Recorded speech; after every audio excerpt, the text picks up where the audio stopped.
There's something haunting about the silence of ancient ruins, a stillness that seems to hum with the echoes of a forgotten world. Picture this: you're standing in the shadow of a crumbling temple, its stones worn smooth by centuries of wind and rain. The air feels heavy with secrets, as if the very walls remember the chants, the sacrifices, the moments of awe and terror that once unfolded here. These places weren't just buildings, they were the beating heart of empires, where rituals so powerful they could shape destinies were performed in hushed reverence. Today, we're stepping into that shadowy realm, uncovering the hidden rituals of lost empires' ceremonies so potent they influenced wars, toppled kings, and left marks on history so deep we're still feeling their ripple effects today. Think about the Aztecs, who believed the sun itself demanded blood to rise each morning, or the Egyptians, whose elaborate burial rites were designed to guide pharaohs through the afterlife. These weren't just traditions, they were the glue that held societies together, the invisible threads weaving through politics, religion, and daily life. But here's the thing: these rituals didn't vanish when their empires fell. They lingered, morphing into legends, superstitions, even modern customs we barely question. Ever wonder why we still knock on wood for luck or avoid walking under ladders? Those quirks trace back to ancient rites, half remembered but still pulsing beneath the surface of our world. This isn't just a journey into the past, it's a detective story, piecing together clues left behind in artifacts, texts, and the faintest whispers of oral tradition. We'll explore how a single ritual could decide the fate of nations, how secret ceremonies held in candlelit chambers swayed the course of history, and why, even now, these practices hold a strange, magnetic pull over our imagination. By the end, you'll see these lost empires not as distant relics, but as living, breathing forces that still shape the way we think, believe, and even fear. So take a step closer to the ruins and listen, because the past has secrets it's been waiting to share. The moment a new pharaoh ascended the throne in ancient Egypt, the air thrummed with more than just celebration. It pulsed with carefully orchestrated power. The coronation ritual wasn't merely a ceremony, it was a masterclass in political theater. Priests anointed the ruler with sacred oils, draping them in the regalia of gods, while crowds watched in awe. This wasn't just pageantry, it was a calculated display, reinforcing the idea that the pharaoh wasn't just a leader but a divine intermediary, chosen by the gods themselves. Disobeying them wasn't just treason, it was blasphemy, and that psychological grip held empires together for centuries. Half a world away, the Aztecs wielded ritual with similar precision. Their new fire ceremony, held once every 52 years, wasn't just a spiritual reset, it was a societal lifeline. Imagine the tension as priests extinguished every flame across the empire, plunging cities into darkness until a new fire was struck in the heart of Tenochtitlan. Couriers then raced to relight hearths in every village, a visceral reminder that survival depended on centralized authority. No rebellion could thrive when people believed their very warmth flowed from the emperor's grace. But perhaps the most fascinating twist lies in how these rituals outlived the empires that birthed them. Take the Roman practice of augury, reading the will of gods through bird flights. When Roman generals hesitated before battle, priests would scrutinize the skies. A favorable sign meant troops marched with confidence. An ill omen could stall armies. Centuries later, medieval kings still employed court astrologers, and even today, how many of us check our horoscopes or cross our fingers before a big decision?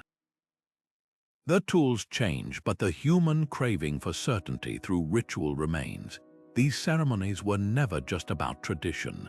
They were psychological anchors, stabilizing societies where written laws were scarce and loyalty was fragile. When Babylonian priests recited the epic of creation during Akitu, the New Year festival, they weren't just telling a story, they were reaffirming the king's mandate to rule. Every chant, every symbolic battle against chaos, knitted the community tighter. To understand these civilizations isn't to study their battles or buildings alone, but to listen for the rhythmic pulse of their rituals, the heartbeat of empires long gone. The Aztec sacrifices weren't just about blood, they were a cosmic transaction, a terrifying bargain between humanity and the gods. At the summit of the Great Pyramid of Tenochtitlan, priests in feathered regalia would hold a captive's limbs while another raised an obsidian blade. In one swift motion, the heart was torn out, still beating, and offered to the sun god Huitzilopochtli. The body would then tumble down the pyramid steps, a gruesome spectacle witnessed by thousands. But this wasn't mere violence for violence's sake. Every drop of blood was currency, paid to keep the universe running. The Aztecs believed the sun required human energy to rise each morning, and without these offerings, darkness would consume the world. What's even more striking is how these rituals doubled as political tools. Captives were often warriors from rival city-states, and their public death sent a clear message: resist the empire, and you'd become fuel for its gods. The sacrifices also bound the Aztec people together through shared awe and horror. Imagine standing in that crowd, watching the priests work under a blistering sun, the air thick with the scent of copal incense and iron. It wasn't just a religious act, it was a visceral reminder of the empire's power, a spectacle meant to cement loyalty through fear and reverence. Yet the legacy of these rituals lingers in subtler ways. Modern Mexico's Day of the Dead, with its vibrant altars and marigold-strewn graves, carries echoes of that ancient relationship with mortality. Even the concept of challenge sacrifice, where athletes push themselves to exhaustion in homage to their ancestors, hints at the old belief in offering pain for greater purpose. The Aztecs may have vanished, but their shadow still flickers in traditions that balance life, death, and the divine. Archaeologists have found evidence that some victims went willingly, even proudly, believing their sacrifice would grant them honor in the afterlife.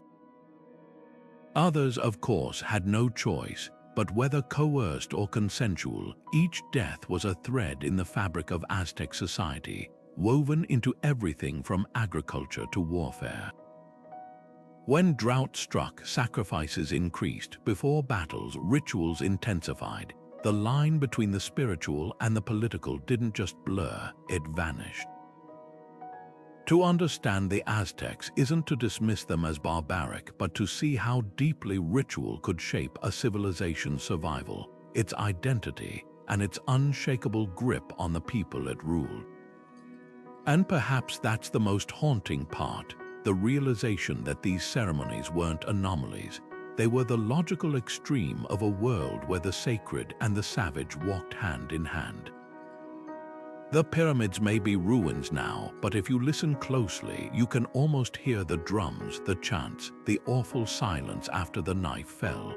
A reminder that for the Aztecs, death wasn't the end. It was the price of dawn. The Eleusinian mysteries were unlike anything else in the ancient world, a spiritual experience so profound that those who underwent it were forbidden, on pain of death, from speaking of what transpired. Imagine a torchlit procession winding its way from Athens to the sacred site of Eleusis, 14 miles under the stars.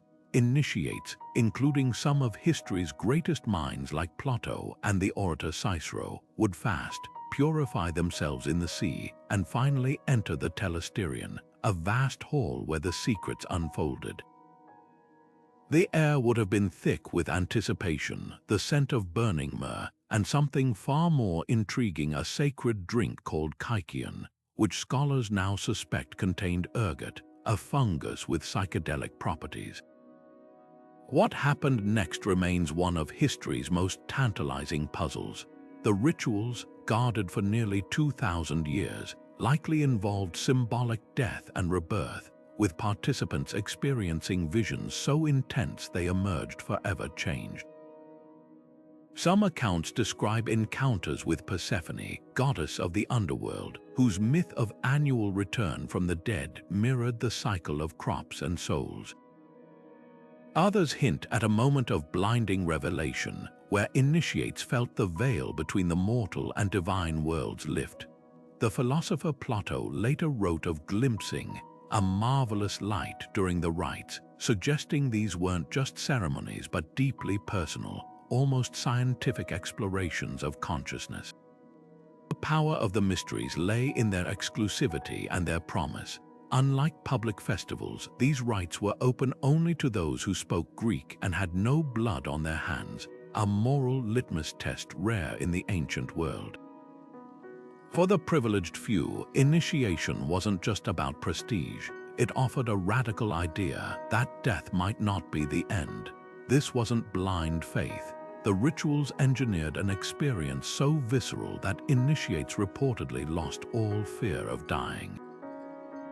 Even the cynical Roman Emperor Marcus Aurelius, who doubted many traditions, spoke of the mysteries with reverence, calling them a gift that put life's struggles into perspective.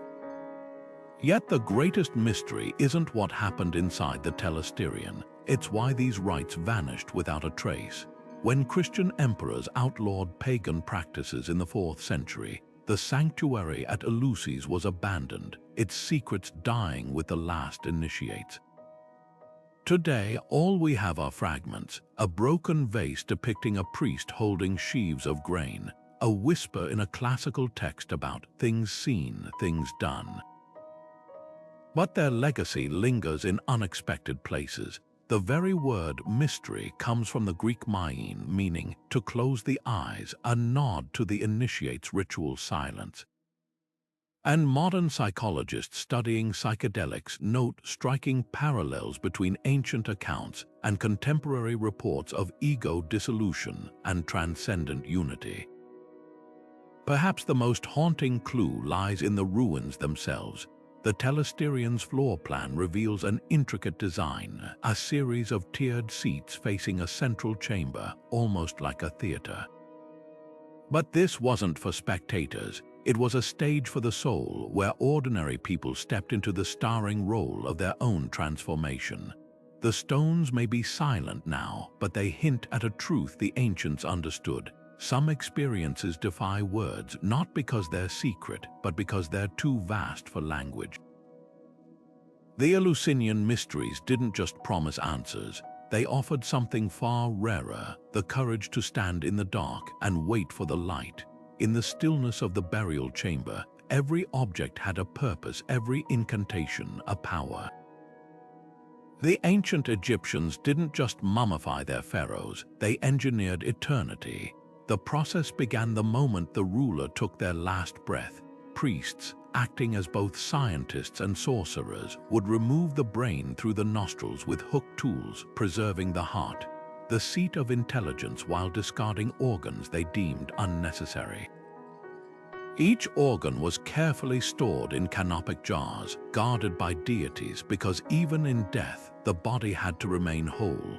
Then came the natron salt, drying the flesh for 40 days until it became a leathery shell, ready to be wrapped in hundreds of yards of linen, each layer anointed with resins that hardened like amber. This wasn't just preservation, it was transformation. The pharaoh wasn't dead. They were becoming something else entirely, a god in waiting. But the true magic happened during the opening of the mouth ceremony. Imagine the scene, priests in leopard skin robes touching a golden adze to the mummy's lips, chanting spells to restore sight, hearing, and speech. In that moment, the pharaoh's soul, their ka, was reborn, able to eat, drink, and command in the afterlife.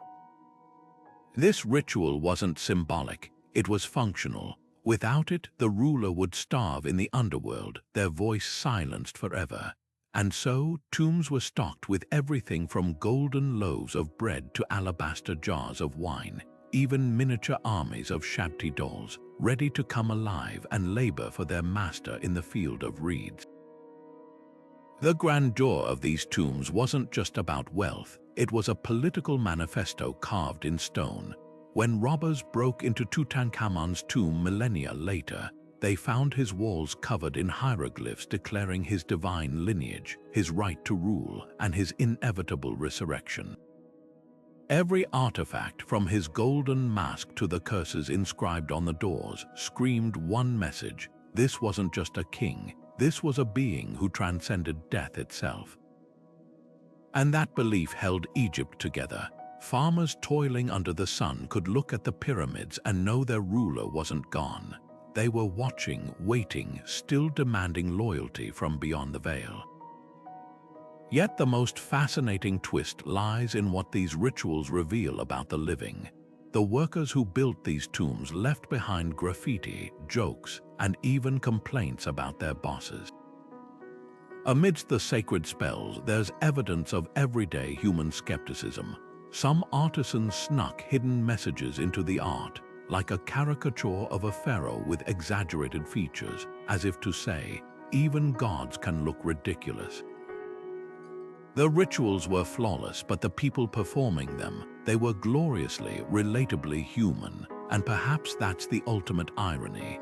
The pharaohs spent lifetimes preparing for eternity, only to have their greatest legacy be the sheer audacity of their belief. Today, we don't remember them for their battles or decrees. We remember them for their refusal to end. Their mummies, their treasures, even their curses still whisper the same defiant promise: death is just a door. And on the other side, the gods are waiting. Deep beneath the bustling streets of ancient Rome, in candlelit chambers carved from stone, a brotherhood of soldiers knelt before an unusual image, a god slaying a bull. This was Mithras, the radiant deity of light and truth, worshipped not in grand temples but in underground sanctuaries called Mithraea. To enter one was to step into a world of secrecy and symbolism, where every gesture, every whispered word carried weight. The cult's appeal wasn't just spiritual, it was a mirror of the military life these men knew intimately. Initiates progressed through 7 ranks, from raven to father, each promotion marked by trials that tested both body and mind. Some endured mock battles, blindfolded and weaponless, to prove their courage. Others took part in sacred feasts, sharing bread and wine in rituals that eerily foreshadowed Christian communion. What drew Rome's battle-hardened legionaries to this Persian god? The answer lies in the cult's perfect alignment with soldierly values. Mithras was a god of contracts, oaths, and unbreakable loyalty, qualities at the heart of military discipline. His mythos centered on a cosmic struggle between light and darkness, a narrative that resonated with men who fought on the empire's frontiers. But there was something deeper at work too. Unlike the state-sponsored worship of Jupiter or Mars, Mithraism offered intimacy. Its temples were small, often holding no more than 30 men, creating a sense of exclusivity and brotherhood. In a sprawling empire where soldiers could feel like mere cogs in a machine, these underground gatherings made them feel chosen.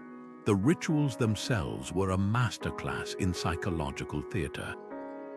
Imagine ascending through the ranks, each level revealing new secrets, astrological symbols linking Mithras to the stars, or the bull-slaying scene representing the triumph of order over chaos.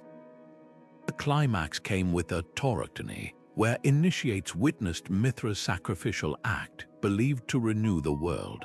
Some scholars argue the blood from the bull's wound was represented by wine, tying the ritual to themes of rebirth. It's no surprise these practices caught the attention of early Christians, who may have adapted elements like sacred meals and baptismal rites into their own traditions. Yet for all its influence, Mithraism left behind few written records. What we know comes from scattered reliefs, the ruins of Mithraea, and the frustrated writings of Christian critics who saw it as a rival. This secrecy was deliberate. The cult thrived on mystery. Even the layout of their temples reflected this, with narrow aisles forcing initiates to move single file, heightening the sense of anticipation. When Christianity became Rome's official religion, the Mithraea were sealed or repurposed, their rituals fading into legend. But walk the corridors of the baths of Caracalla today, and you'll find a preserved Mithraeum hidden beneath the grandeur, a silent testament to the faith that once captivated Rome's finest warriors. The enduring allure of Mithraism lies in its paradox, a soldier's religion that prized secrecy over spectacle, personal transformation over public piety. In an empire built on conquest, it offered men not just a god but a mirror. To worship Mithras was to see oneself as part of something grander, a celestial battle where every act of courage, every kept oath mattered. And perhaps that's why, long after the last torch guttered out in those underground temples, their legacy lingers not in scrolls or sermons, but in the unshakable human need to find meaning in the dark. The air in the Viking longhouse was thick with smoke and anticipation as the chieftain raised his ceremonial bowl. Outside, the snow fell silently, but inside, the fire roared, casting flickering shadows on the wooden idols of Odin, Thor, and Frey. This was the Blot, a ritual where the line between feast and sacrifice blurred into something far more potent. The chosen animal, often a prized horse or ox, was led forward, its fate sealed not just by the knife but by the collective will of the people. As the blade fell, the blood was carefully caught in sacred bowls, then splashed across the faces of the gods' carved likenesses, a visceral offering meant to bridge the gap between mortal and divine. But the Blot wasn't just about appeasing the gods, it was a masterstroke of social engineering. The meat, roasted over open flames, was divided not by hunger but by rank. Chieftains took the choicest cuts, warriors received their share, and even the lowest thralls were given a portion, binding them to the community through the simple, universal language of food. The mead flowed in equal measure, loosening tongues and sealing oaths, as stories of past glories and future ambitions wove a tapestry of shared identity. In a world where loyalty was as fragile as ice in spring, these feasts were the glue that held society together. The most controversial aspect, the occasional human sacrifice, wasn't senseless brutality. It was a calculated act of devotion, reserved for moments of extreme crisis or transition. When a new chieftain rose to power or famine gripped the land, a volunteer, often a criminal or captive, might step forward, their death framed as a gift to the gods. Archaeological finds like the bog bodies of Scandinavia, preserved with ropes still around their necks, suggest these acts were ritualized, even reverent. The message was clear: survival demanded sacrifice, and the gods favored those willing to pay the price. What's fascinating is how these rituals evolved under pressure. When Christian missionaries arrived in Viking lands, they didn't just condemn the Blot, they co-opted it. King Håkon the Good of Norway, a Christian forced to participate in a Blot to keep his throne, reportedly made the sign of the cross over his mead horn, blending old and new beliefs. Even today, traces linger in Scandinavian Yule traditions, where the Yule boar echoes the sacrificial feast, and toasts to ancestors mirror the ceremonial drinking of the Blot. The power of these gatherings lay in their duality. They were both celebration and sacrament, a reminder that in the Viking world, the sacred and the social were inseparable.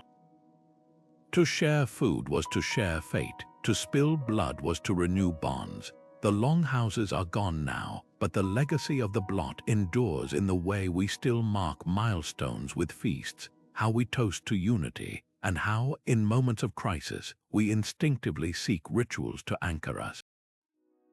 The Vikings understood something primal. That faith isn't just what you believe, it's what you do together, knife in hand, under the watchful eyes of the gods. The thud of the rubber ball echoed through the sacred court, a sound that carried more than just the weight of competition. It pulsed with the heartbeat of the cosmos itself. To the Maya, the ball game wasn't a pastime. It was a living myth, a reenactment of the hero twins' legendary battle against the lords of the underworld, a story etched into the very stones of their civilization. The court itself was a microcosm of the universe, its sloping walls representing the celestial plane, the ball a symbol of the sun's perilous journey across the sky. Players clad in padded belts and elaborate headdresses didn't just aim to win, they fought to maintain the delicate balance of existence. What made this game so extraordinary was its stakes. Victory brought honor, but defeat could mean something far more profound: the ultimate offering. Historical accounts and carvings depict scenes of decapitation, the losing captain's head sometimes displayed as a trophy or even used as the ball in the next match. To modern eyes, this seems unthinkably brutal, but for the Maya, it was a sacred transaction.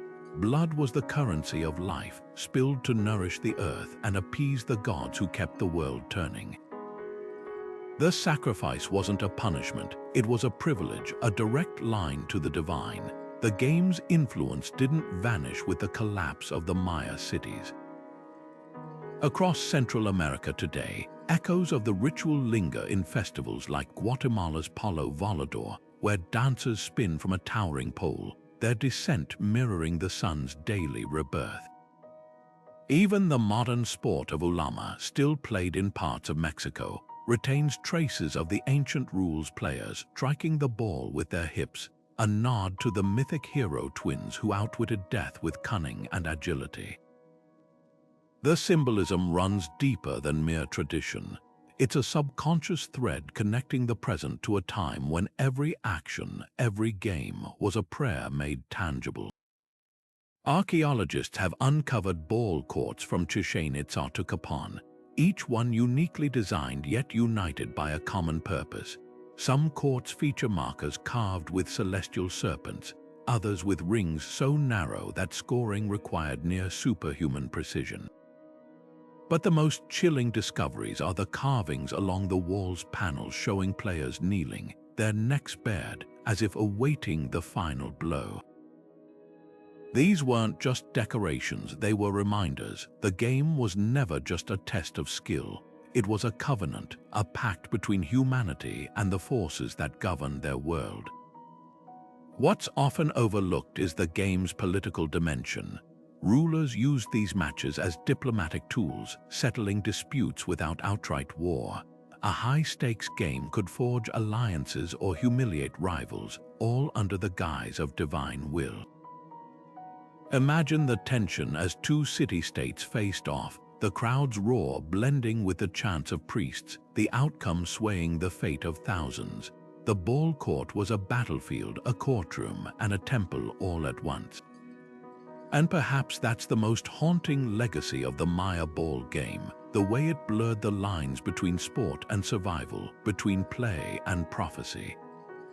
The courts may lie in ruins now, but the echoes of that rubber ball still bounce through time, a reminder that for the Maya, the stakes were never just about winning or losing. They were about keeping the stars in motion, the crops in the ground, and the fragile flame of existence burning for one more dawn. High on the slopes of Mount Parnassus, where the mountain air mixed with the scent of laurel leaves and burning myrrh, the Oracle of Delphi sat perched above a crack in the earth, a fissure said to breathe the very voice of the gods. The Pythia, chosen from among the local women, would descend into the temple's inner sanctum, the Aditon, and seat herself on a bronze tripod over that sacred split in the stone. As priests burned barley meal and bay leaves, she would inhale the rising vapors geologists now believe they were ethylene, a gas with intoxicating effects before slipping into a trembling, wide-eyed trance. Her words, often fragmented and riddling, were interpreted by the attending priests and delivered to the supplicants who had traveled weeks, sometimes months, for her counsel. But this wasn't just spiritual spectacle. The oracle's prophecies swayed the fate of nations. When Croesus, the fabulously wealthy king of Lydia, asked whether he should wage war on Persia, the Pythia famously replied that if he attacked, a great empire would fall. He did, and it was his own. Athens, facing invasion by Xerxes' forces, was told to trust in wooden walls, leading them to victory at Salamis by relying on their navy. Even Alexander the Great, never one to wait for permission, allegedly visited Delphi, only to be told the oracle was unavailable, to which he dragged the Pythia from the temple by her hair until she gasped, "You are invincible, my son." Whether by chance or cunning, her pronouncements carried weight because they were never straightforward. Like all the best prophecies, they left room for interpretation and manipulation. Behind the mystique, Delphi thrived as a geopolitical nerve center. City-states sent lavish gifts to secure Apollo's favor, from Sparta's bronze warriors to Athens' shimmering silver bull. The temple complex grew fat on consultation fees, and its priests were masterful diplomats, weaving vague prophecies into alliances that kept Greece's warring factions in check. The oracle's famed neutrality made Delphi a safe space for envoys, a place where enemies could negotiate under the guise of seeking divine counsel. It's no coincidence that the site also housed the omphalos, a stone believed to mark the center of the world.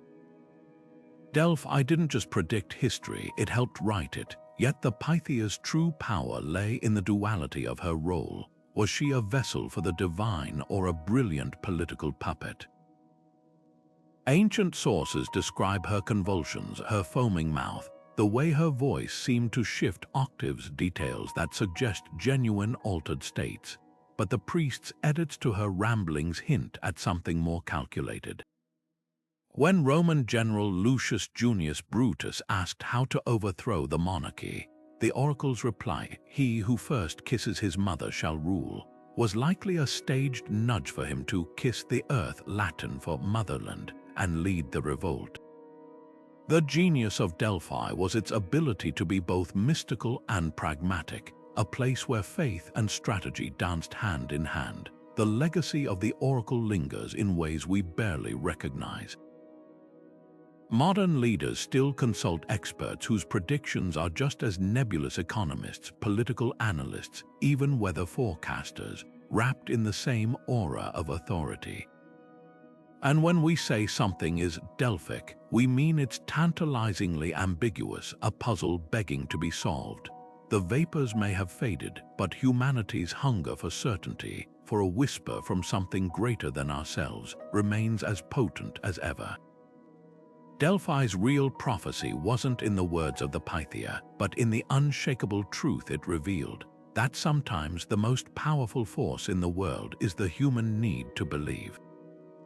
The oak trees stood like ancient sentinels, their gnarled branches whispering secrets only the druids could decipher. To the Celts, these weren't just plants, they were living temples, their roots tangled with the veins of the earth itself. Hidden in the heart of untouched forests, sacred groves served as the druids' sanctuaries, places where the veil between worlds grew thin. Here, beneath canopies so dense they blotted out the sun, rituals unfolded that could shape the fate of tribes. The druids, clad in white robes, moved with deliberate grace, gathering mistletoe with golden sickles as their chants wove through the air like smoke. This wasn't mere superstition. It was a sophisticated system of belief where every leaf, every bird's flight carried meaning. Among the most chilling rites were the sacrifices, both animal and, on rare occasions, human. The infamous Wicker Man, described by Roman historians, was a towering effigy of woven branches filled with living offerings, set ablaze to appease the gods. But the Druids' reputation for brutality overshadows their deeper role as scholars, healers, and judges. They memorized vast histories in verse, mastered herbal remedies, and settled disputes with rulings so respected that even kings bowed to their wisdom. Their power didn't come from force, but from knowledge, the kind that could make a warrior lay down his sword or a village submit to justice without protest. What truly unsettled the Romans wasn't the bloodshed, it was the Druids' refusal to build temples. Their gods lived in the wind, the rivers, the groves themselves. When Roman legions invaded Britain, they didn't just face an army, they confronted an ideology that saw conquest as sacrilege. Tacitus recorded the destruction of the Isle of Mona, where soldiers hacked down sacred oaks and slaughtered Druids mid-ritual, believing their eradication would break the Celt spirit. But the groves had a stubborn afterlife. Christian missionaries, unable to uproot local devotion, built churches atop old sacred sites, repurposing yew trees as graveyard guardians, a silent nod to the old ways. Modern pagans still gather in forest clearings, their ceremonies echoing Druidic reverence for nature. The names have changed: Beltane fires instead of solstice sacrifices, herbal charms instead of divination, but the core remains, a belief that the land itself is holy. Archaeologists recently uncovered a 2,000-year-old bog body in Ireland. His last meal a ritual brew of hallucinogenic plants, his death a mystery wrapped in mistletoe pollen. He reminds us that the Druids' secrets weren't lost. They were buried, waiting for the right hands to uncover them. And perhaps that's the most enduring magic of all, the way the past refuses to stay silent, rustling through the leaves like a voice just beyond hearing. The thin air of the Andes carried a sacred silence as the procession climbed, priests in feathered headdresses, nobles in finest woven tunics, and at the center, children chosen for their perfection. These weren't prisoners or captives, but boys and girls of noble blood, their cheeks still round with youth, selected for the ultimate honor, to become messengers to the gods. The Inca called it Capacocha, a ritual so profound it bound earth to sky, mortal to divine. Days before the ascent, the children were feasted, given sips of chicha to ease their fears, and fed coca leaves to sharpen their senses.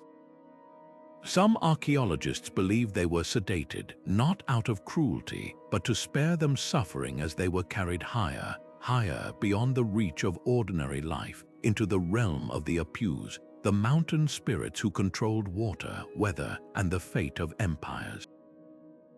When researchers uncovered the mummified remains of these children on peaks like Luleloko and Ampoto, what they found defied expectation.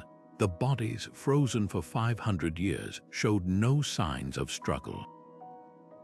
Their fingernails were impeccably groomed, their garments intricately woven with symbols of the sun. One girl, dubbed the Maiden by scientists, still had coca leaves tucked between her teeth, her expression eerily serene. This wasn't the aftermath of violence, it was preservation, as if the children had simply fallen asleep in the cold embrace of the gods. The Inca saw death not as an end, but as transformation. These sacrifices weren't acts of desperation, they were investments, ensuring the empire's survival through divine favor. The genius of Capacocha lay in its duality. On one level, it was deeply spiritual, a direct line to Intai, the sun god, whose light sustained crops and conquered lands, but it was also political theater at its most sophisticated. By offering their own elite children, the Inca demonstrated unmatched devotion, silencing dissent in subject territories. Imagine a conquered tribe forced to witness the sacrifice of a foreign noble's child. How could they question Inca authority when even the ruler's blood was spilled for the greater good? The message was clear. No one, not even the empire's most privileged, was above the demands of the cosmos. Yet the ritual's true power lay in its connection to the landscape. The Andes were alive to the Inca, mountains were deities, springs were portals, and snowmelt was the literal lifeblood of civilization. Capacocha sites were carefully chosen at the sources of rivers or near glaciers, tying sacrifice to the most vital resource, water. When drought threatened, a child's offering might coax the Apus to release rain. When the empire expanded, sacrifices on new peaks symbolically claimed the land, weaving it into the sacred web of Inca control. This wasn't superstition, it was geopolitics disguised as cosmology, a way to bind disparate peoples under a shared belief that the mountains themselves demanded unity. The children's afterlife was just as meticulously planned. Frozen atop their peaks, they became Huaca's living shrines mediating between worlds. Pilgrims would leave offerings at lower elevations, believing the sacrificed watched over them, their spirits amplified by the thin, star-cloaked air. In a world without writing, these icy sentinels were the empire's memory, their presence a constant reminder of the covenant between ruler and ruled. Today, the Capacocha mummies offer a paradox both heartbreaking and awe-inspiring. Their deaths shock modern sensibilities, yet their preservation feels almost reverent, as if the mountain itself agreed to cradle them. The Inca built the largest pre-Columbian empire not just with roads and armies, but with rituals that turned geography into theology, sacrifice into statecraft, and children into something timeless. When you stand in the shadow of those peaks, the wind doesn't whisper of loss. It hums with an old, unshakable truth that to the Inca, the highest act of power wasn't taking life, it was giving it back. The candlelit chamber reeked of sweat and secrecy as the novice knelt before the altar, his hands trembling on the leather-bound Bible. This was no ordinary knighting ceremony. This was the initiation into the poor fellow soldiers of Christ and the Temple of Solomon, better known as the Knights Templar. According to their accusers, what happened next defied all Christian decency. The recruit was ordered to spit on the cross, deny Christ 3 times, and exchange an obscene kiss with the presiding knight. These charges, leveled by King Philip IV of France in 1307, became the justification for the Templars' brutal suppression. But were these rituals real, or just the fevered inventions of a king desperate to seize their legendary wealth? The truth lies tangled somewhere between myth and history.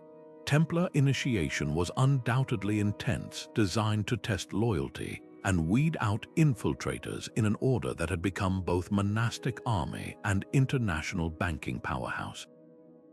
Surviving trial records describe bizarre details, like worshipping a mysterious head called Baphomet, or binding cords around an initiate's waist as a symbol of chastity. Some confessions were clearly extracted under torture, with knights later recounting, yet others maintained certain rites existed, just wildly misinterpreted. The spitting on the cross may have been a test of obedience, mimicking the ordeal of captured Templars forced to desecrate symbols to survive. As for the infamous kiss, medieval chroniclers loved salacious details, but it might have simply been a brotherly peck on the cheek or naval common in feudal oaths twisted into something sinister. What's undeniable is how these rumors spiraled into legend. When the last Grand Master, Jacques de Molay, was burned at the stake in 1314, his dying curse, that King Philip and Pope Clement would join him in death within a year came terrifyingly true. That eerie coincidence birthed 1,000 conspiracy theories. Freemasons later claimed the Templars' secrets survived underground, inspiring their own rituals. Even modern pop culture can't resist. Dan Brown's The Da Vinci Code hinges on Templar-esque mysteries, while video games like Assassin's Creed paint them as shadowy puppet masters. Archaeological clues suggest a more mundane reality. Templar chapels across Europe show unorthodox symbolism, carved heads that might represent John the Baptist rather than Baphomet, or octagonal churches echoing the dome of the rock. Their real secret was likely financial genius. They invented an early form of travelers' checks, allowing pilgrims to deposit gold in Paris and withdraw it in Jerusalem. That innovation, not occult rites, made them a threat to kings drowning in debt. Perhaps the most haunting legacy isn't in the accusations, but in the echoes of their trials. The Templars' downfall pioneered the playbook for destroying inconvenient institutions, smear campaigns, forced confessions, and the careful blurring of heresy and politics. 7 centuries later, their name still conjures images of hidden knowledge, not because their rituals were extraordinary, but because their destruction was. In the end, the greatest mystery isn't what the Templars believed, it's why we're still so desperate to believe in them. The whisper of the blade against silk was the only sound in the chamber as the samurai prepared for the unthinkable. Seppuku wasn't simply suicide, it was a meticulously choreographed dance of honor, a ritual so precise that every movement, from the angle of the knife to the placement of the second sword, carried profound meaning. When a warrior faced disgrace, defeat, or the loss of his lord, this act wasn't an end. It was a transformation, a final performance where pain became poetry and death became defiance. The ritual demanded composure, a steady hand to slice left to right, then upward, followed by the swift decapitation from a trusted comrade, a mercy stroke to spare prolonged suffering. But here's what few outsiders understood: seppuku wasn't about dying, it was about control. In a world where a samurai's body was the property of his lord, this was the one act of true autonomy, a last testament to loyalty so unshakable it transcended life itself. Yet the samurai's discipline wasn't forged solely in blood. Contrast the violence of seppuku with the quiet intensity of the tea ceremony, where warriors would sit for hours, mastering the art of brewing matcha as if it were a battlefield tactic. Every gesture, the folding of the silk cloth, the turning of the bowl, was a meditation in mindfulness, teaching them to find clarity in stillness. The tea room became a dojo without swords, where impatience meant spilled tea and a lapse in focus meant social disgrace. Legend tells of a daimyo who tested his retainers by serving tea in a room with a loose floorboard. The true samurai, attuned to every detail, would shift his weight to avoid the telltale creak, proving his awareness even in repose. These rituals weren't contradictions, they were two sides of the same coin. The tea ceremony cultivated the same unwavering focus needed to face death without flinching, while seppuku embodied the ultimate sacrifice, a loyalty so absolute it turned the body itself into an offering. Together, they wove a cultural fabric where honor wasn't just spoken but performed, where every action, from the mundane to the mortal, was a thread in the tapestry of Bushido. And the legacy, it's etched into modern Japan in ways both obvious and subtle.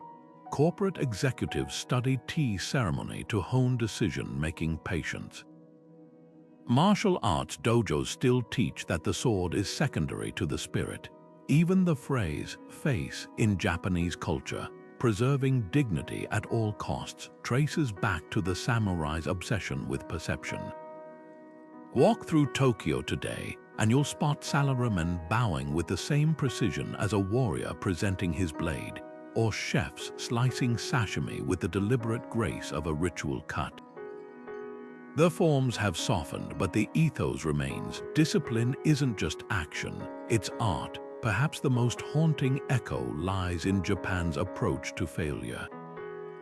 When a CEO resigns over a scandal, the public apology, kneeling on the floor, head bowed, mirrors the posture of seppuku without the blade. The message is the same: accountability is non-negotiable. The rituals may have evolved, but their core endures, a silent reminder that in a world of rapid change, some codes are too powerful to fade. The samurai are gone, but their ghosts linger in every poured cup of tea, every bowed head, every moment where honor isn't just felt, it's performed. The streets of Carthage smelled of burning cedar and salt as the procession moved toward the sacred precinct of Baal Hamon. Parents, dressed in their finest linen, carried infants wrapped in ceremonial cloth, their tiny hands clutching amulets meant to protect them, not in life but in the journey beyond. At the altar, priests in towering headdresses chanted as flames licked the bronze statue of the god, its outstretched arms forming a hollow where the child would be placed. The act was called malk, a word that still chills historians today. Hundreds of urns discovered in Carthage's Tophet, a sacred burial ground, hold the cremated remains of children, some barely days old, their ashes mingled with charred animal bones and precious trinkets. But was this sheer brutality or something more complex? Ancient texts describe Carthaginian nobles offering their own children first, a gruesome display of piety meant to shame the lower classes into following suit. In times of war or famine, these sacrifices skyrocketed, suggesting they weren't random acts of cruelty but desperate bargains with a merciless god. Some archaeologists argue the infants were already stillborn or sickly, given to the flames as a way to honor them rather than discard them. Others point to markings on the bones, careful cuts indicating ritual preparation, not hasty disposal. The political undercurrents run even deeper. Carthage was a trading empire locked in perpetual rivalry with Rome, and its leaders knew the power of unity. What better way to bind citizens together than shared sacrifice? A noble who surrendered his heir proved his loyalty. A merchant who followed suit demonstrated his worth. The rituals became social glue, reinforcing hierarchy under the guise of divine will. Even the layout of the Tophet hints at this. Urns of the wealthy clustered near the altar, those of the poor pushed to the edges, as if even in death status mattered. Rome, of course, weaponized these practices. Propagandists painted the Carthaginians as monsters, their rituals proof of barbarism justifying conquest. Yet the Romans themselves practiced exposure of unwanted infants and staged gladiatorial games where lives were forfeit for spectacle. The difference. Carthage framed its violence as sacred duty, not entertainment. Modern DNA tests on the bones reveal another layer. Many infants were unrelated to Carthaginian families, suggesting they might have been purchased or captured. Was this a grim form of outsourcing, where the wealthy spared their own by offering others children? The truth may never be clear, but the lesson is undeniable. When faith and power intertwine, even the unthinkable can become tradition. The haunting legacy of Carthage isn't just in the ashes, but in the questions that linger. How easily fear twists devotion, how quickly ritual masks desperation. Walk the ruins of the Tophet today, and the wind doesn't carry screams, it carries whispers, a reminder that the line between sacrifice and savagery is thinner than we'd like to believe. The flickering glow of the sacred fire cast long shadows across the stone walls of the Atashkede, where white-robed priests stood vigil over flames that had burned for centuries. To the Zoroastrians, fire wasn't just a symbol, it was the living embodiment of Ahura Mazda, the god of wisdom, its light a fragment of the divine itself. These weren't ordinary temple fires, they were fed only with pure sandalwood and frankincense, never allowed to die, tended by priests who covered their mouths to avoid even breath contaminating the sacred glow. The rituals here were acts of cosmic warfare, every chant an offering a strike against Angra Mainyu, the spirit of darkness threatening to swallow the world. What set Zoroastrianism apart was its radical duality, the idea that the universe was a battlefield between light and darkness, truth and lies, with every human action tipping the scales. Fire rituals weren't just prayers, they were declarations of allegiance. Priests would recite the yasna liturgy for hours, circling the flames with bundles of sacred twigs, their words weaving a shield against chaos. Even the architecture reflected this. Temples were built with ever-burning chambers shielded by concentric rings of purity, echoing the belief that holiness required layers of protection from corruption. The faith's fingerprints are everywhere in the religions that followed. The Jewish menorah, the Christian concept of Satan, even Islam's emphasis on light as divine guidance, all bear traces of Zoroastrian thought. When Persian kings like Cyrus the Great conquered Babylon, they didn't just bring armies, they brought ideas. The exiled Jews encountered Zoroastrian teachings during their captivity, adopting concepts like resurrection and final judgment that would later shape Christianity. Even the word paradise comes from the Persian paradisa, meaning walled garden, a glimpse of the lush afterlife promised to those who sided with light. But the most enduring legacy might be the ritual of Nowruz, the Persian New Year still celebrated by millions today. At its heart is the Haft Sin table, where 7 symbolic items starting with the letter S represent renewal, a tradition rooted in ancient fire festivals marking the triumph of spring over winter. Modern Iranians jumping over bonfires on Chahashan Suri or cleaning their homes before Nowruz are unknowingly reenacting Zoroastrian purification rites millennia after the empire's fall. Archaeologists have found fire temples from Samarkand to Mumbai, their altars aligned with the sunrise, their vents designed to keep smoke from tainting the flames. The most sacred fires, like the Atash Borum, required 16 different kinds of fire, from lightning strikes to hearths of kings combined in a ceremony lasting over a year. To extinguish one was unthinkable. When invaders threatened, priests would carry embers in sealed containers for miles to preserve them.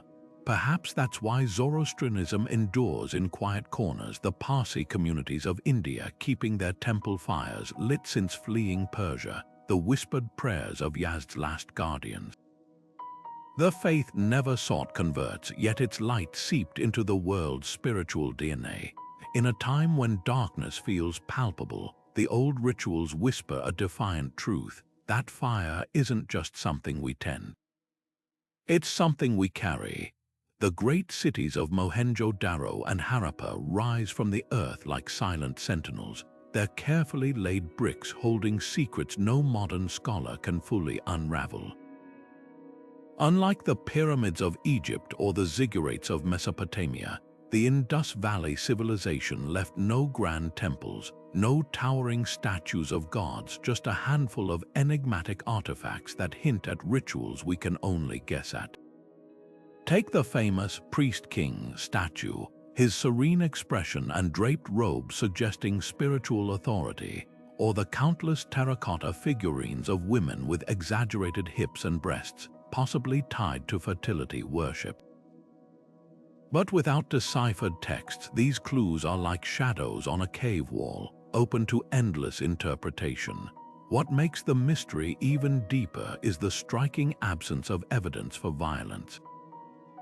Unlike their contemporaries in Mesopotamia, who left behind records of conquest and sacrifice, the Indus cities show no signs of mass graves, no grand altars stained with blood.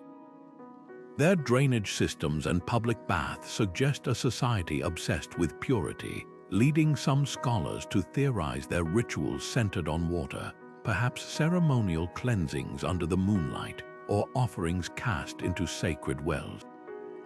The Great Bath of Mohenjo-Daro, with its precise brickwork and waterproofing, might have been more than just an engineering marvel. It could have been the heart of a spiritual practice where physical and symbolic purification were one and the same. Then there are the seals, thousands of small, intricately carved stones depicting animals, mythical creatures, and occasional human-like figures in yogic poses. One recurring image shows a horned figure seated cross-legged, surrounded by beasts, a possible prototype of the Hindu god Shiva centuries before Hinduism emerged. Did the Indus people practice early forms of meditation? Were their rituals quiet, inward-focused ceremonies, a stark contrast to the dramatic sacrifices of Babylon or the Aztecs? The absence of weaponry in these carvings only fuels the theory that their spirituality was rooted in harmony rather than domination. Yet the quiet doesn't necessarily mean peace. Recent excavations at a site called Farmana uncovered burials with unusual arrangements, some bodies face down, others with pottery mysteriously placed over their heads. Could these be signs of ritualistic endings or simply cultural practices we don't yet understand? The debate rages on. Even the civilization's sudden decline around 1900 BC offers tantalizing hints. Some researchers point to climate change drying up the Gaga-Hakra River, while others wonder if a shift in spiritual beliefs destabilized their society.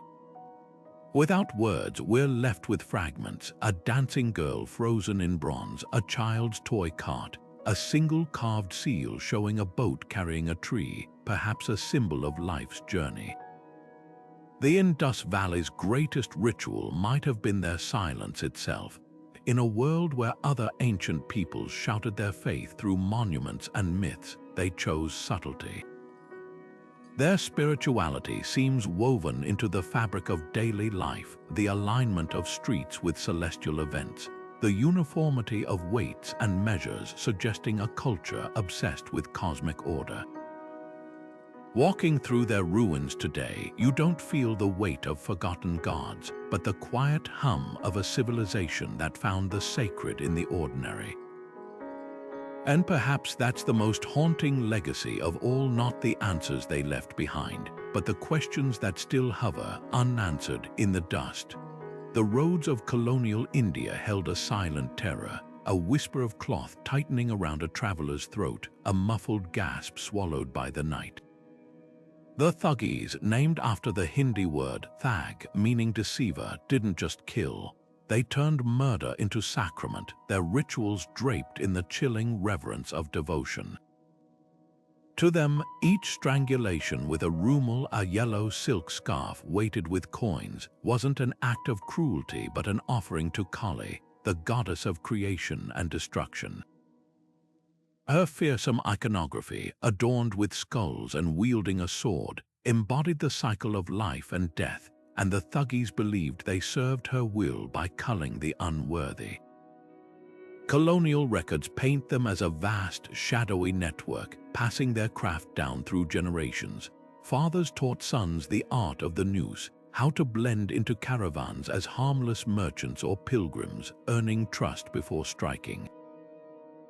Their killings followed a macabre ritual. Victims were often chosen by omens, a sneeze, a bird's flight path, and their bodies carefully buried with salt to prevent detection, their graves sown with seeds to erase the earth's scars.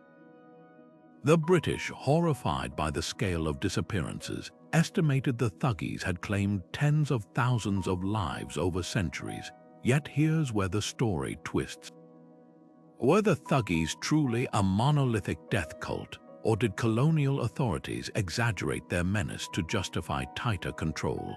Some historians argue the Thuggee phenomenon was less a unified religion and more a loose collection of bandits who appropriated Kali's imagery for legitimacy.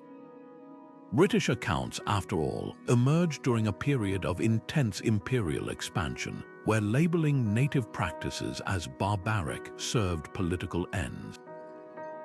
The very term thug became a colonial boogeyman, a convenient label for any highway robber, blurring the line between ritualistic killers and ordinary criminals. Even the famed Thuggee gestures, like secret hand signals described in trial records, may have been embellished to stoke public fear. Yet Kali worship in Bengal had long embraced the duality of destruction and rebirth. Tantric traditions spoke of rituals where death symbolized transcendence, and fringe sects did engage in extreme practices. The Thuggees alleged ceremonies like burying a body for Kali to consume echoed genuine folk beliefs. Perhaps the truth lies in the middle. A scattered few genuinely saw murder as devotion, while others exploited the legend for profit.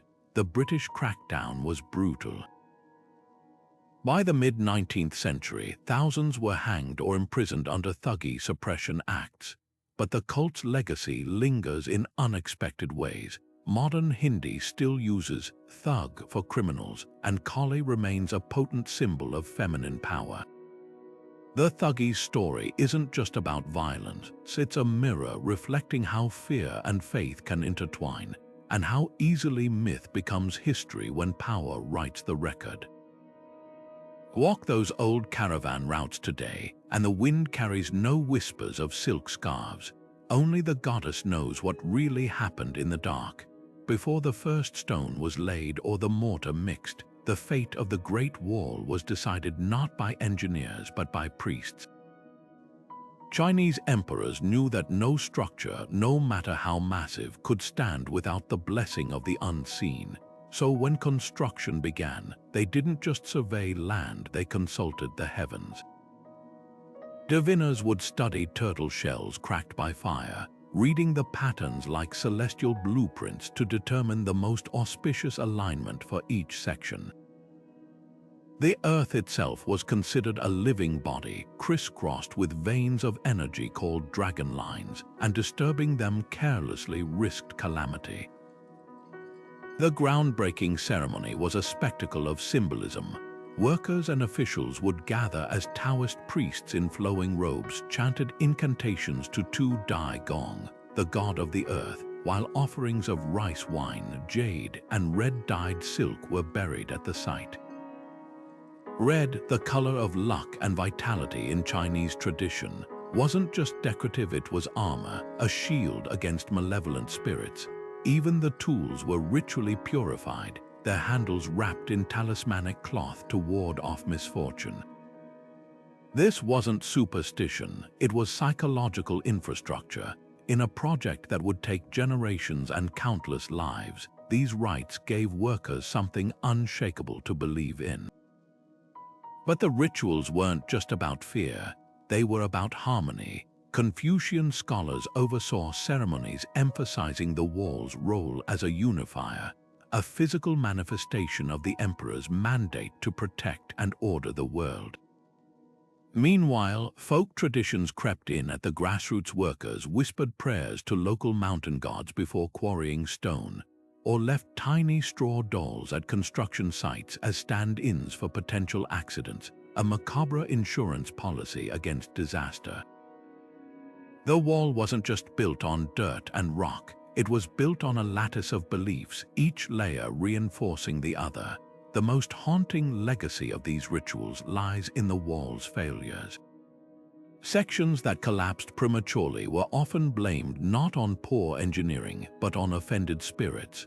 Records tell of stretches abandoned after recurring landslides, with priests attributing the disasters to disrupted dragon lines or neglected sacrifices. In some cases, builders would backtrack, adding temples or carving protective symbols into the bricks, a reminder that even the mightiest empire bowed to forces it couldn't control. Today, when tourists run their hands over the Great Wall's weathered stones, they're touching more than history. They're touching the echoes of ceremonies that turned mortar into covenant and labor into prayer. The wall endures not just because of its bricks, but because of the invisible threads of faith that still hum beneath them, silent as the breath of a sleeping dragon. The golden doors of the great palace swung open to a spectacle designed to humble even the most arrogant ambassador. Inside the throne room of Constantinople, mechanical lions roared, golden birds sang from silver trees, and the emperor himself seemed to levitate as his throne rose mysteriously toward the ceiling, a feat of hidden pulleys and engineering meant to convince visitors they stood in the presence of divinity. Every detail, from the pearls sewn into his purple robes to the incense that clouded the air, screamed one unshakable truth. This wasn't just a man. This was the living conduit between heaven and earth. Byzantine coronations took this theater to dizzying heights.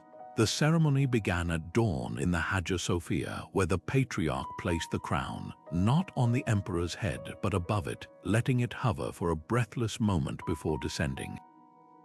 This single gesture carried the weight of centuries. The ruler's authority came from God, not human hands. Then came the proskyneses, where senators and generals prostrated themselves face down, their foreheads touching the floor in a ritual borrowed from Persian courts but baptized in Christian symbolism. Even the emperor's footsteps were choreographed. He walked on slabs of porphyry, a stone quarried from a single imperial reserve, its purple hue so rare it became synonymous with royalty itself.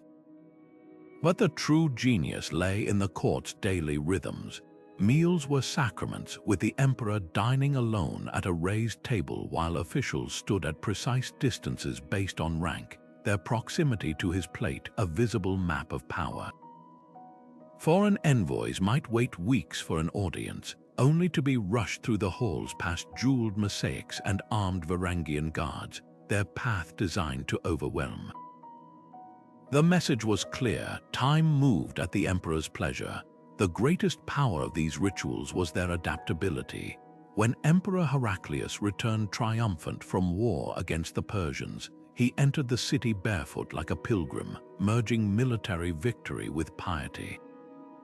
When the empire weakened, ceremonies grew even more elaborate, desperation disguised as grandeur. Visitors left Constantinople not just impressed, but psychologically rewired, their memories of gold and incense overriding any thought of rebellion. Today, we see echoes of this in modern statecraft, the choreographed walks of world leaders, the strategic use of architecture to awe. But the Byzantines understood something we often forget: power isn't just held. It's performed, down to the last whispered prayer and the gleam of light on a floating crown. The mountains of Lebanon and Syria hold secrets older than the Crusades, secrets guarded by a people who have perfected the art of silence. The Druids, a sect so enigmatic that even among their own, only a select few called the Uckle, the knowers, are initiated into the full depths of their faith. To outsiders, their rituals are whispers in the dark, fragments of a puzzle blending Islamic mysticism, ancient Greek thought, and esoteric symbols that trace back to the pharaohs. What little we know comes from rare accounts and the careful parsing of coded texts, because to reveal too much isn't just forbidden, it's unthinkable. Initiation begins with a test of character that would make even the sternest monastic orders seem lax. Prospective Uckle must undergo years of scrutiny, their every action weighed for integrity before they're deemed worthy of the first secret. The ceremonies themselves are rumored to take place in kolwas, secluded stone chambers hidden in remote highlands, where initiates swear oaths under the dim glow of oil lamps. Some say they're shown cryptic manuscripts penned in a script only the initiated can decipher, while others speak of symbolic garments, white turbans and black robes, that mark stages of spiritual ascent. But here's the twist: the rituals aren't about memorizing doctrines, they're about unlearning. The Druze believe in taqiyya, a concept borrowed from Shia Islam that permits, even encourages, concealing one's faith under threat. But for the Druze, secrecy isn't just survival, it's sacred. Their theology is a prism refracting light from a dozen traditions. They revere figures like Plato and Moses alongside the Fatimid Caliph al-Hakim, a ruler whose sudden disappearance in the 11th century became the cornerstone of their messianic beliefs. Central to their cosmology is the idea of Tanasuk reincarnation, but with a celestial twist. Souls don't just cycle randomly, they evolve toward purity, with each life offering a chance to shed ignorance like a snake shedding skin. This isn't some abstract philosophy. It shapes daily life. Druze villagers might point to a child and whisper that they carry the soul of a revered elder, treating them with deference that baffles outsiders. The most haunting aspect of their rituals, the absolute divide between the Ukul and the Juhul, the ignorant. Most Druze live ordinary lives, adhering to a moral code but barred from the inner mysteries. Only those who prove themselves can cross the threshold, and even then, knowledge is drip-fed over decades. Some scholars compare it to a spiritual onion peel one layer, and there's always another beneath. This isn't hierarchy for power's sake, it's protection. The Druze have survived persecution by Crusaders, Ottomans, and modern regimes precisely because their core beliefs are locked away, immune to corruption or coercion. Modern attempts to document their practices hit a wall of polite deflection. Anthropologists describe being served tea and ushered into conversations about the weather, while their questions about rituals evaporate like steam from the cups. Even Druze politicians and celebrities, when pressed, smile and change the subject. The few written texts, like the Epistles of Wisdom, are so allegorical they read like riddles wrapped in ciphers. Yet traces linger in plain sight. Their villages, often perched on hilltops, face east not just for the sunrise, but because light symbolizes divine knowledge breaking over the horizon. Their weddings and funerals blend communal feasting with coded gestures, a hand placed over the heart during a toast, a specific fold in a funeral shroud. These aren't accidents, they're the visible stitches in a tapestry whose full pattern remains hidden. The Druze challenge our very idea of what a religion is. Most faiths spread their teachings. The Druze bury theirs like treasure, trusting only the worthy to dig. In a world oversharing every thought, their silence feels almost revolutionary. Maybe that's the real ritual, not the ceremonies we can't see, but the daily act of holding the sacred close, letting it shape actions without needing words. Walk through a Druze market today, and you'll hear laughter, bargaining, the clatter of pots, but underneath it all, the quiet hum of a secret too precious to speak aloud. The crimson glow of torchlight danced across the walls of the Church of the Holy Sepulchre as knights knelt before a fragment of the true cross, their swords laid upon the altar like offerings. This was no ordinary mass, it was spiritual kindling, a ritual designed to transform mortal men into vessels of divine wrath. The air hung thick with the scent of myrrh and sweat as priests anointed foreheads with oil, whispering promises of absolution for every infidel slain. These ceremonies weren't mere formalities, they were psychological firestorms, forging an unshakable certainty in the Crusaders' hearts. God himself marched with them. Yet for all their fervor, these rituals carried a fatal flaw. The very practices that bound the Crusaders together, oaths sworn on saintly bones, banners blessed by bishops, also severed them from reality. Take the disastrous People's Crusade of 1096, where peasant armies, whipped into ecstatic frenzy by preachers like Peter the Hermit, marched east wearing crosses sewn from rags, convinced mere faith would shield them from Seljuk arrows. They never reached Jerusalem. Starvation and slaughter picked them apart long before, their relics rotting in Anatolian ditches. Even the noble knights weren't immune. At the siege of Antioch, when a monk discovered the holy lance buried beneath a church floor, the starving crusaders rallied, not to dig smarter siege trenches, but to charge blindly against impossible odds, their newfound relic blinding them to military logic. The ritual's darkest irony lay in their exclusivity. While crusaders purified themselves with prayers, their Muslim adversaries studied them. Saladin's spies noted how Frankish armies would halt entire campaigns to observe feast days, giving his forces time to regroup. Where the Crusaders saw divine favor in ceremonial splendor like the golden processions of King Baldwin the Leper, their opponents saw predictability. The legendary Richard the Lionheart learned this too late. After capturing Acre in 1191, he ordered 2,700 Muslim prisoners executed within view of Saladin's camp, a grotesque ritual of dominance. But the act backfired, hardening Muslim resistance and eroding the fragile diplomacy that might have secured Jerusalem. Even the Crusades' architecture betrayed this ritual obsession. Castles like Crac des Chevaliers weren't just fortresses, they were sacred landscapes, their chapels positioned so defenders could receive communion mid-battle. Yet no amount of holy water could fill moats drained by sappers, nor could psalm singing stop the Mamluks' trebuchets. When the last Crusader stronghold fell at Acre in 1291, the surviving knights fled to the harbor under a hail of fire, clutching reliquaries as their world burned behind them. The lesson echoes through history. Rituals can forge armies, but they can't replace strategy. The Crusaders didn't fail because they lacked faith. They failed because they mistook ceremony for strength, symbolism for substance. Today, their ruined castles stand as silent testimonials to the peril of confusing piety with power, and the high cost of letting ritual become a crutch rather than a compass.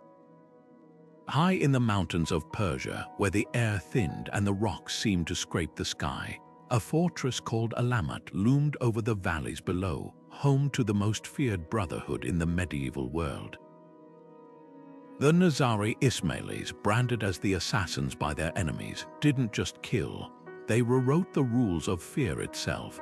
Their leader, the shadowy figure known as the Old Man of the Mountain, wielded power not through armies, but through rituals so potent they blurred the line between death and devotion.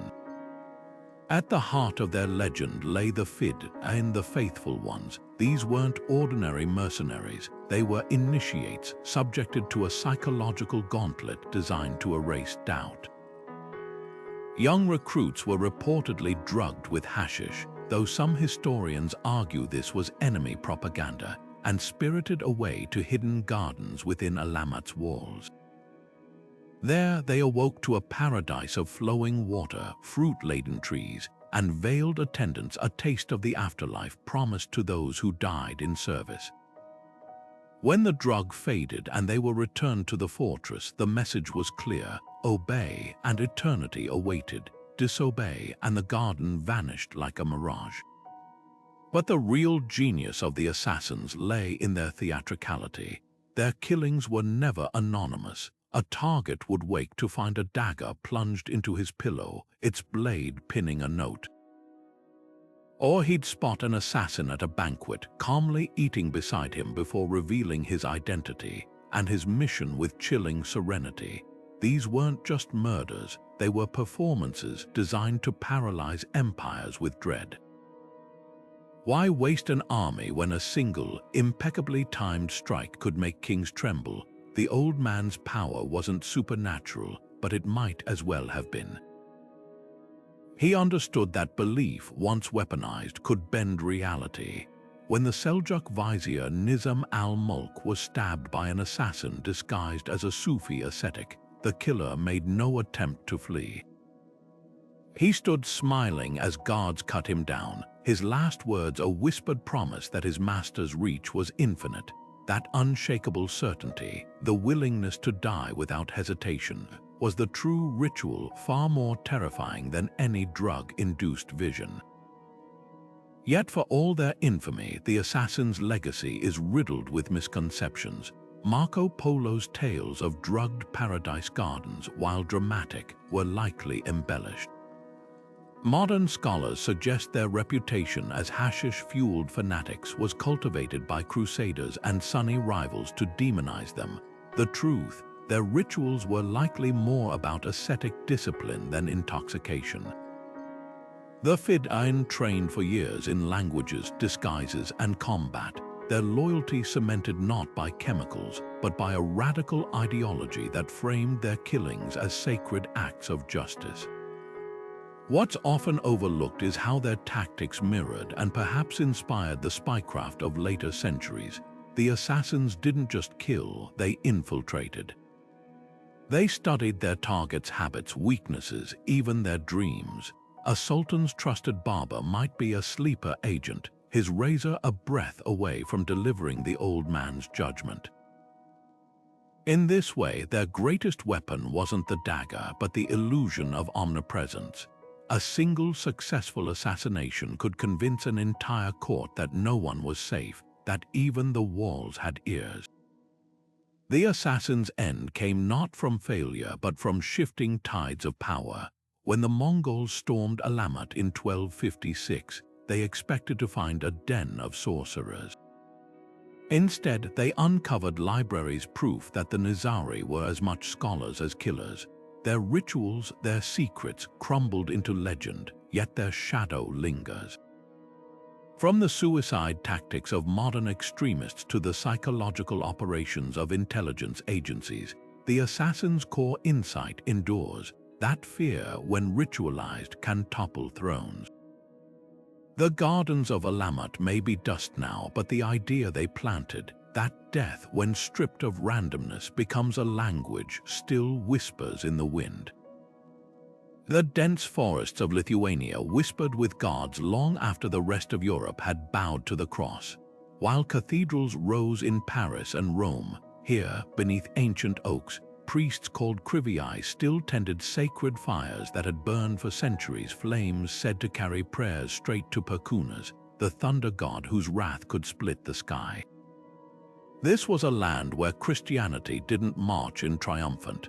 It crept in slowly, meeting resistance so fierce that Lithuania held out as the last pagan kingdom in Europe until 1387, nearly 100 years after the Teutonic Knights began their crusades to save these so-called heathens. What made Lithuania different? Geography played its part. Thick woods and marshlands formed natural fortresses against invading armies. But the deeper answer lies in the rituals themselves, woven so tightly into daily life that tearing them out would have unraveled the very fabric of society. Take the Romuva faith, centered around the eternal fire at the sanctuary of Vilnius. Extinguishing it wasn't just blasphemy, it was unthinkable, like snuffing out the sun. Families brought offerings of bread, honey, and amber to the flames, believing the smoke carried their gratitude to the gods. Even after forced baptisms, villagers would sneak back to leave offerings at stone altars hidden in clearings, their Christian veneer cracking under the weight of older loyalties. The rituals weren't just spiritual acts, they were maps of the world. Sacred groves weren't merely clusters of trees. They were living temples where every rustling branch might be a god speaking. Oak trees, especially those struck by lightning, became shrines, their scorched bark proof of Perkuna's presence. When Christian missionaries demanded these groves be cut down, the backlash wasn't just religious, it was ecological. To the Lithuanians, destroying a sacred oak wasn't just heresy. It was like killing a bridge between earth and heaven. And then there were the Sutartines, haunting polyphonic songs passed down through generations. These weren't mere melodies, they were incantations, their interlocking rhythms mimicking the turning of the seasons, the cycles of planting and harvest. Some scholars believe the songs encoded pagan prayers, camouflaged as folk music to survive Christian suppression. Even today, when Lithuanian women sing these harmonies, their voices weaving like threads in a loom, you can almost hear the old gods listening. The most striking survival, though, lies in the festivals. Rossa, the summer solstice celebration, was rebranded as St. John's Eve but kept its pagan heart.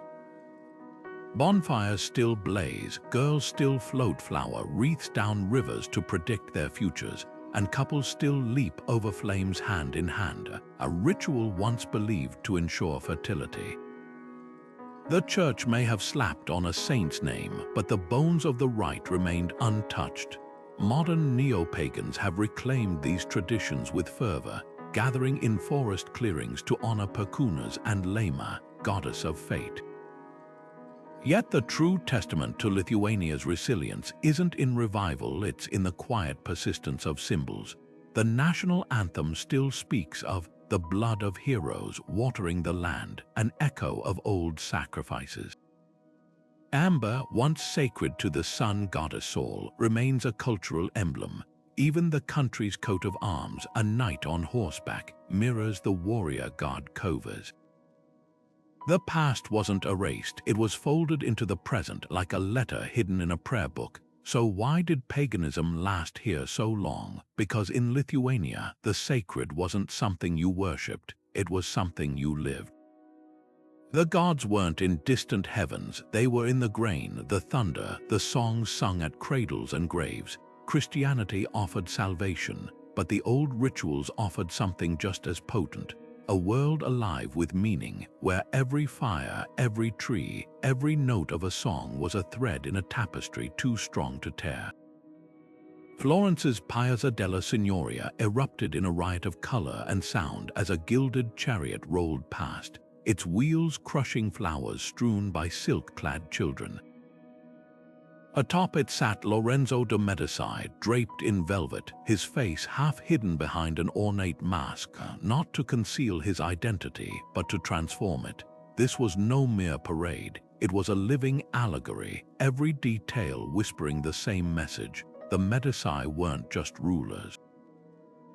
They were the beating heart of the Renaissance. The family's genius lay in understanding that power wasn't seized, it was staged. Take the Feast of the Magi, a religious procession turned political theater. Lorenzo's grandfather, Cosimo, commissioned artists like Benazzo Gozzoli to paint the Medici into biblical scenes, their faces mingling with the three kings. The message, divine right, wasn't inherited, it could be bought, framed, and hung where all could see.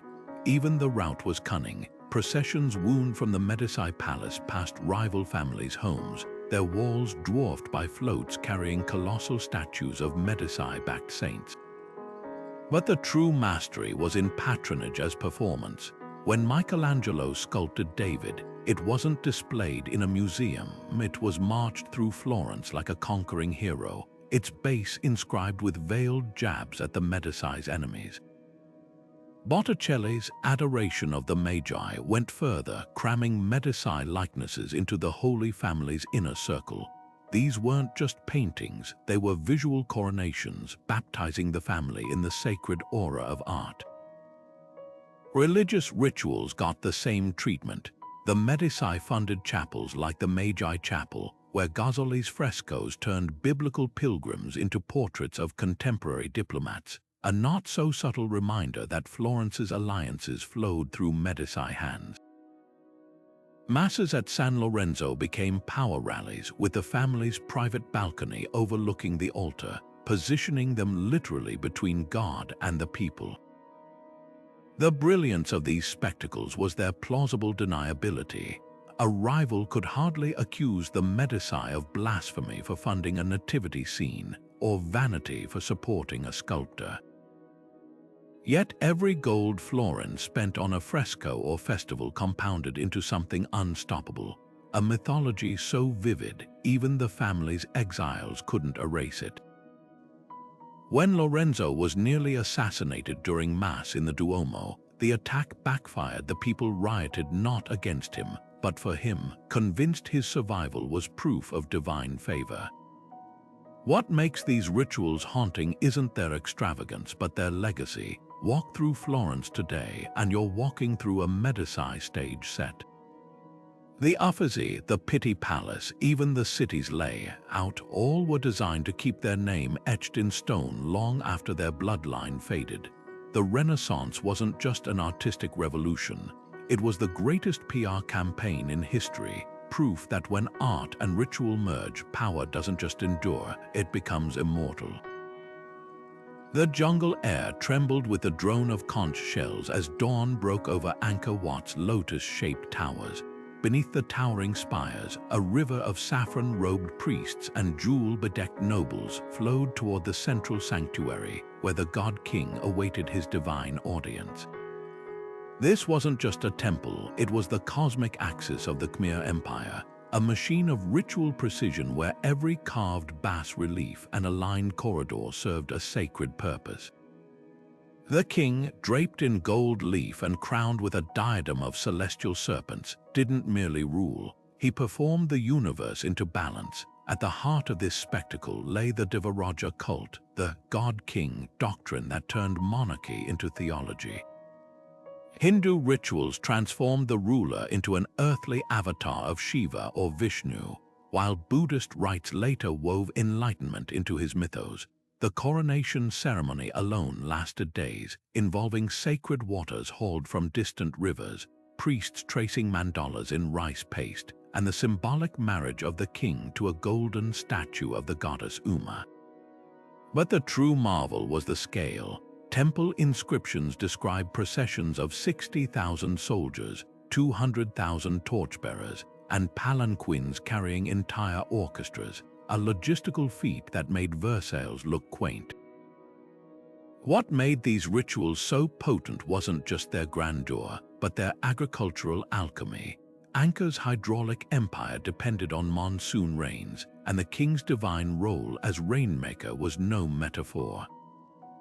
During the Pith I Bon Krot Pre Nong Kol, priests would submerge a sacred plow in the Tonle Sap Lake, its movements dictating the planting season. If the harvest failed, the fault lay not with the weather, but with the king's wavering divinity, a brilliant psychological lever keeping rulers accountable. The rituals also served as imperial glue. Conquered territories weren't just taxed, they were ritualized. Provincial lords sent soil from their lands to be mixed with anchors in annual ceremonies, symbolically binding the empire's geography to the capital's sacred core. Even the temple's architecture was a ritual act, its 5 towers mirroring Mount Meru, the Hindu cosmos axis, while the moat represented the primordial ocean. Workers didn't just haul sandstone, they chiseled prayers into every block, turning construction into collective worship. Yet the most haunting clues lie in the bas-reliefs. One depicts the churning of the ocean of milk, where gods and demons twist a giant serpent to extract the elixir of immortality. Scholars now suspect this wasn't just art, it may have been reenacted with thousands of participants, their coordinated movements mirroring the myth.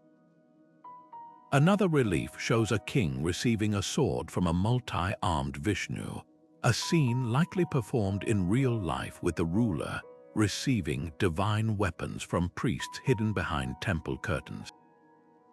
The line between theater and sacrament didn't just blur, it vanished. The Khmer Empire's decline remains shrouded in mystery, but its rituals left fingerprints across Southeast Asia.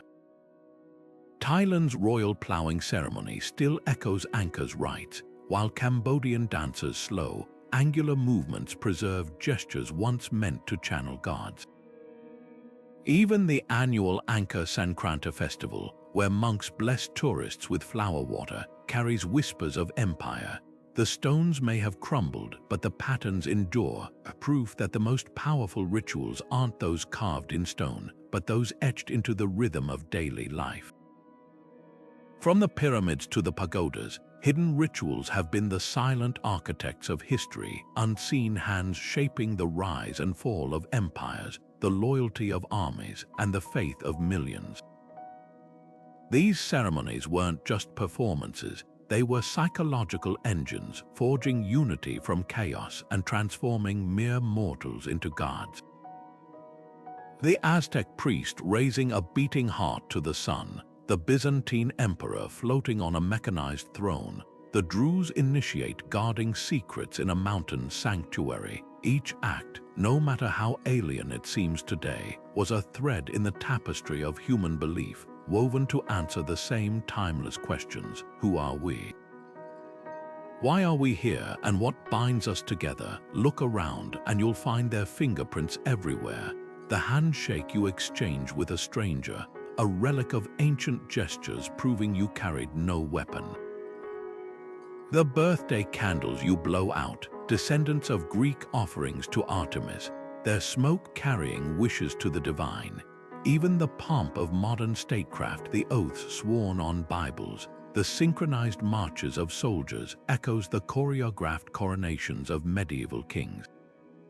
Rituals didn't vanish with the empires that birthed them. They evolved, hiding in plain sight, their power undiminished by time. Consider how these ancient rites still shape our deepest instincts. The thrill of a crowd chanting at a stadium mirrors the fervor of pilgrims at Eleusis. The quiet comfort of a family dinner ritualizes bonds as deliberately as any Viking Blot feast.